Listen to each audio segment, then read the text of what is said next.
Halo Sobat Sehat Immanuel, dimanapun berada, selamat datang dalam podcast Rumah Sakit Immanuel. Bersama saya Feralin, hari ini kita akan membahas tentang penyakit jantung koroner, the silent killer. Dan tentunya hari ini saya tidak sendiri, saya ditemani oleh seorang dokter spesialis jantung terbaik di Rumah Sakit Immanuel, yaitu Dr. Johan SPJP. Hai dok, apa kabar hari ini dok? Kabar baik, terima kasih. Semoga selalu baik ya dok ya? Ya, baik-baik. Berbicara tentang tema kita hari ini dok, penyakit jantung koroner, the silent killer. Sebenarnya apa sih dok? Oke, jadi kalau boleh saya jelaskan sedikit, kenapa disebut silent killer? Karena kadang-kadang itu pasien dengan sakit jantung itu tanpa gejala penyerta kok tiba-tiba ada yang langsung meninggal gitu. Jadi kenapa disebut silent killer? Karena tidak ada gejala sebelumnya, kok tiba-tiba bisa langsung bikin pasiennya meninggal. Oh gitu ya dok ya? Oh iya dok. Dan sebenarnya tanda dan gejala penyakit jantung koroner ini seperti apa dok? Apakah identik dengan nyeri dada doang atau seperti apa dok? Oke, sebenarnya gejala penyakit jantung koroner itu ada yang memang tipikal tuh betul-betul seperti nyeri dada, atau memang yang atipikal tuh yang tidak menyerupai nyeri dada. Kadang-kadang tuh seperti hanya rasa berat di dada, terus ada keringat dingin, mungkin hanya ada tangan sebelah kirinya pegal, bahkan ada pasien yang serangan jantung tuh keluhannya nggak ada rasa pegal di sekitar di sini.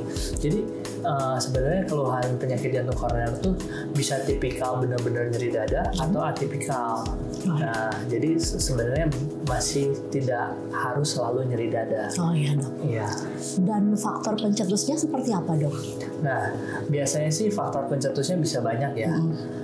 Tentunya yang paling sering terjadi di masyarakat sih pada pasien waktu olahraga lah, ya pada usia muda, apakah dia lagi lari maraton, futsal.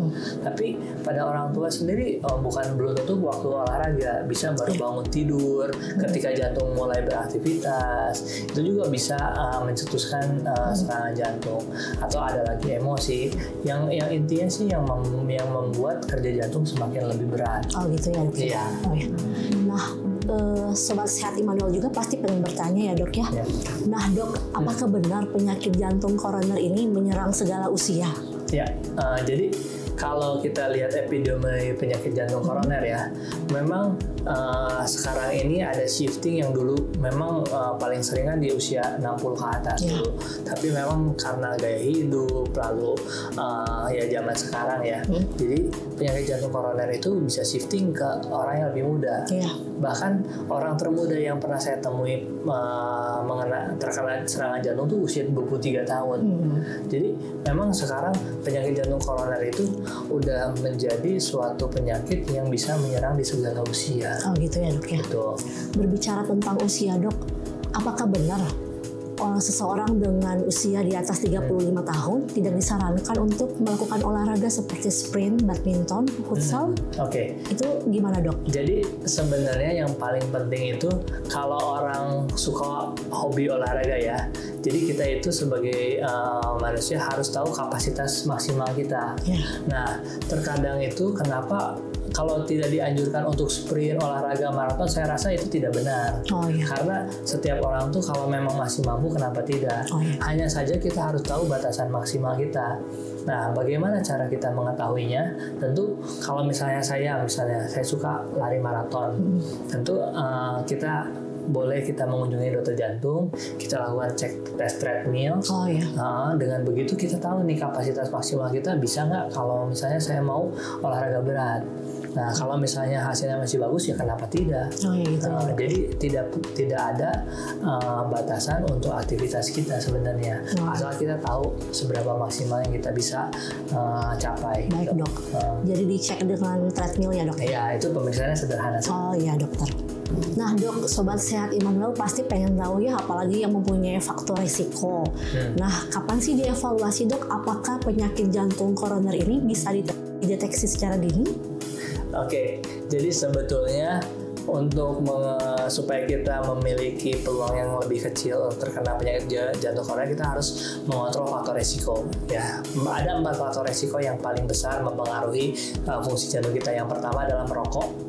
Ya tentu kalau orang yang merokok disarankan untuk berhenti merokok ya, karena dari secara statistik 30% perokok memang terkena penyakit jantung koroner. Yang kedua adalah darah tinggi ya.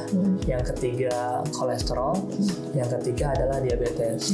Nah, supaya kita terhindar dari penyakit jantung koroner, tentu sebaiknya kita mengontrol faktor risiko tadi. Oh iya dok. Ya, untuk masyarakat awam sendiri, kalau yang tidak mengerti bagaimana cara mengontrol faktor resiko itu, sebaiknya mengunjungi dokter. Oh iya. Nggak perlu harus ketemu dokter jantung, tapi udah dokter mana aja.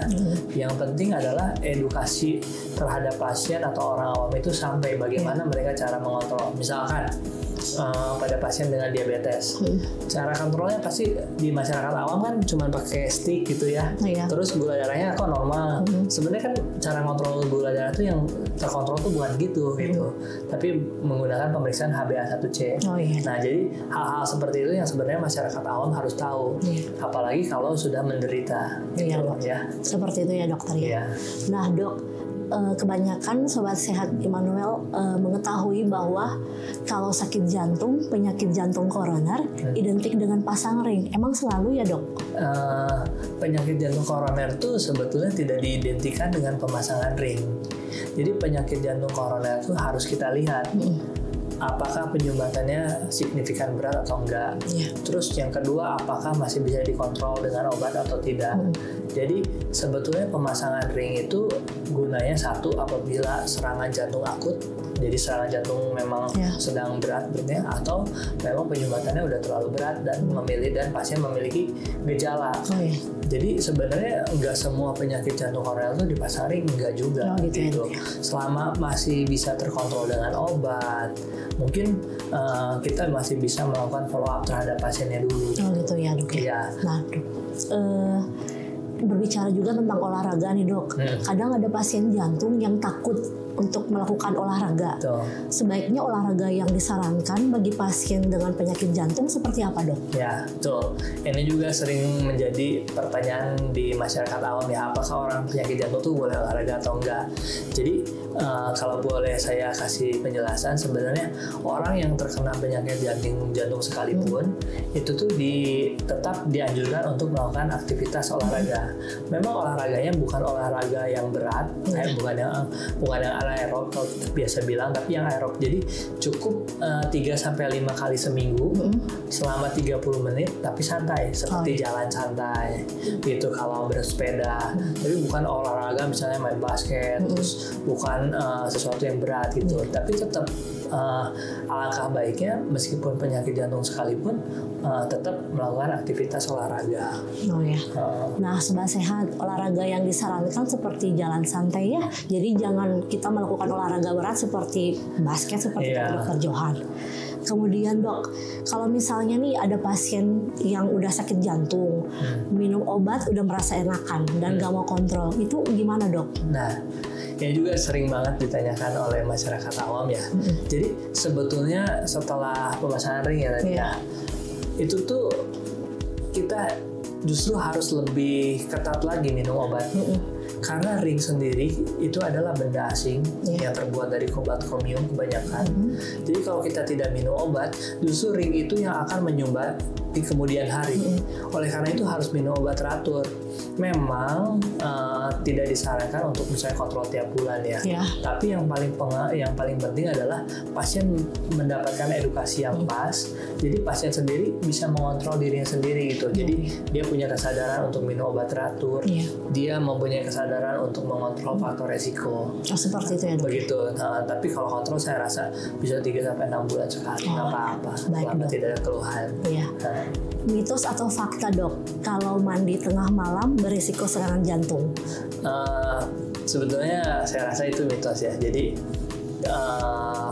mungkin bukan mandinya, mungkin aktivitasnya gitu. Mungkin misalnya habis olahraga terus kita mandi tengah malam. Jadi yang bikin serangan bukan mandinya gitu. Jadi sebenarnya nggak ada hubungannya, kecuali habis olahraga. Nah nanti mungkin serangannya jadi pas mandi itu sangat mungkin. Gitu Tapi kalau misalnya saya lagi santai tiba-tiba mandi malam, apakah bisa menimbulkan serangan jantung? Saya rasa nggak juga ya. Aman-aman aja ya dok ya. Nah dok, mitos atau fakta juga nih, apakah ada kaitannya obat jantung dengan fungsi seksual? Karena ada yang berasumsi nih, kalau udah makan obat jantung, fungsi seksualnya menurun. Itu gimana dok? Ya, oke. Ini juga sering ditanyakan oleh pada pasien dan memang sebetulnya ini sering kita hadapi. Cuman biasanya memang kalau pasiennya nggak bilang, dokternya juga nggak nanya nih. Nah, masalahnya adalah pasien dengan jantung itu kan identik, apalagi penyakit jantung koroner ya, identik dengan penyumbatan pembuluh darah. Nah, penyumbatan pembuluh darah itu sebenarnya tidak hanya terjadi di jantung, bisa di otak. Nah, mungkin pada pasien tersebut dia mengalami penyumbatan di daerah situ yang menyebabkan dia menjadi disfungsi ereksi. Oh ya dok. Memang ada beberapa obat dari jantung yang menyebabkan disfungsi ereksi. Nah, jadi sebenarnya yang harus ditindaklanjuti adalah kalau pasiennya mengalami hal seperti ini, sebaiknya dikonsultasikan ke pasien. Karena sebenarnya disfungsi ereksi juga adalah suatu penyakit gitu, yang sampai sekarang pun masih bisa diobati. Nah, jadi cuman kadang-kadang gitu, ketika pasien yang nggak bicara, dokternya juga malu bertanya gitu. Iya benar dok. Jadi sebenarnya yang paling penting adalah komunikasi pasien sama dokternya gitu. Wah dok, iya benar. Cukup jelas ya Sobat Sehat Immanuel. Dan satu lagi nih dok, mitos atau fakta kalau keringetan di telapak tangan sama telapak kaki itu tanda penyakit jantung. Itu gimana dok? Itu sih jelas mitos sih. Sebenarnya tidak ada hubungannya sih. Kalau misalnya tangan kita berkeringat, sering kan dibilangnya jantungnya lemah, tapi enggak sih, nggak ada hubungannya. Biasanya itu hanya kelenjar keringatnya mungkin yang terlalu pori-pori besar mungkin. Tapi tidak ada hubungannya dari tangan yang keringatan sama sakit jantung. Berarti mitos ya dok ya? Oke. Wah Sobat Sehat, kita udah mendengarkan penjelasan yang cukup jelas dan bahkan sangat jelas ya dari Dr. Johan mengenai penyakit jantung koroner, the silent killer. Dan tidak terasa kita udah sampai pada penghujung acara. Sebelumnya, apakah dokter ada closing statement? Buat saya sih sebenarnya penyakit jantung itu memang sampai sekarang itu menjadi pembunuh nomor 1 di dunia. Dia tidak menyerang kalangan bawah, tapi dia juga sampai bisa ke kalangan atas. Tidak hanya usia tua, tapi usia muda. Nah, masalahnya adalah penyakit jantung ini sebenarnya bisa kita hindari dengan kita mau berobat, kita ngecek faktor resiko, kita tahu kapasitas maksimal jantung kita. Itu sebenarnya yang masyarakat awam harus tahu. Sehingga kemudian hari mungkin kita bisa mengurangi kejadian angka kematian oleh penyakit jantung, dan itu akan meningkatkan kualitas hidup kita. Oh gitu ya dok ya. Dan dokter kalau Sobat Sehat pengen konsultasi seputaran penyakit jantung, dokter dapat ditemui di mana dan kapan? Saya berpraktek di Rumah Sakit Immanuel, mungkin bisa ditemui tiap hari. Saya ada di sini dari Senin sampai Kamis, mungkin kalau Sabtu by appointment. Oh gitu ya dok ya. Oke.